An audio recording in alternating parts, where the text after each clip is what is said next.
Hi, I'm here in Daytona Beach, Florida with Dr. George Bien, and I was honored to attending your class about Master Trainer, Hypnosis Trainer. So would you introduce yourself and tell us a little bit more about you? Well, it's a long story. It's a long story. Do you have a lot of time? And I appreciate it. And by the way, you were sensational in the program. Oh. You shined, you glowed, and you inspired the other people in the program. So I'm so glad to see that. Anyway, it's a long story. Years ago, I was a musician. And I worked professionally as a guitarist. My specialty was jazz, but I played commercial guitar, working in the pit orchestras on Broadway with shows like New Vaudevillians. They're playing our song, Grease. Did the Vegas, Tahoe, Reno circuit. Wow. Did the Playboy Club circuit when the Playboy clubs were around. Yeah. It was great. I loved it. I loved it. Yeah. And everything was fine. Conductor would the baton, and I'd play. If the light shined on me, I wasn't playing so well. I'd be very nervous. Okay. And I had to do something about that. Yeah. Yeah. So solo guitar was not in the cards for me. Okay. So I found out about hypnosis. And I said, wait a second. I'm reading about this, changes people's lives. Let me see what this is about.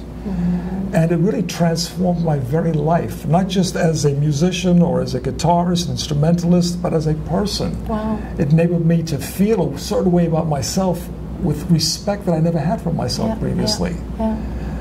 And naturally I went through trainings, one training after another, and then another training. I had such a zeal and an appetite for it that I just couldn't get enough of it. And my first teachers were Gillian Lavelle and Stephen Lavelle. And it was a basic course, you look at a spiral, but they were great, they started me off.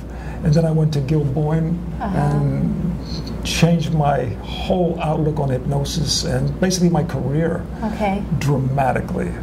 And I would say because of Gil Boyne, I had the knowledge and of course the impetus and the confidence to speak with people in various organizations and became principal trainer for various organizations. And the first one was the National Guild of Hypnotists. And I was their principal trainer for years. Wow. And I saw you won special awards, like really, I mean, well, I have to tell you that. They were giving them out fast, I guess. I don't know. No, he is a legend in the hypnosis field. I mean, well, that's true. No, I mean, what I read about you and when I saw you teaching, he's just great. Well, I was the world's first recipient of the National Guild of Hypnotists President's Award. Okay. I was the world's first recipient of the Dr. Rex Fuller North Memorial Trophy, the Oscar of Hypnosis. I was the first recipient of the Charles Tibbets Award. I mean, on and on. It's kind of embarrassing to even speak about it. And the first Hall of Fame, Hypnosis Fame? Yes, well, not the first, but I was inducted into the Hypnosis Hall of Fame in 1989, many years ago. Wow. I was a little kid. Not quite that little. I mean, yeah, that's awesome, actually. Awesome. Well, I guess I had the knowledge because studying with Gil Boyne, Al Krasner, John Kappas. I mean, these were really good people. Really good people that spread their knowledge openly and willingly.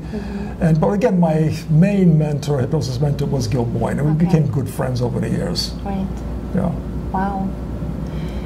So, and what do you think? What is important for a hypnotist, for a hypnotherapist to know? What is important in their work? What is important in their career, actually? Well, the first thing is, I think of importance is to believe in oneself and to believe that one has the capacity, the ability to help other people. Now, there's some people who can't be helped because perhaps they're coming to you because they want to prove they can't be helped. Or their self-esteem has to be worked on first before you can help them with their main issue, because their main issue really is probably the underlying lack of self-esteem. So they can't get out of a rut that they're in or a relationship that they're in that is really horrible.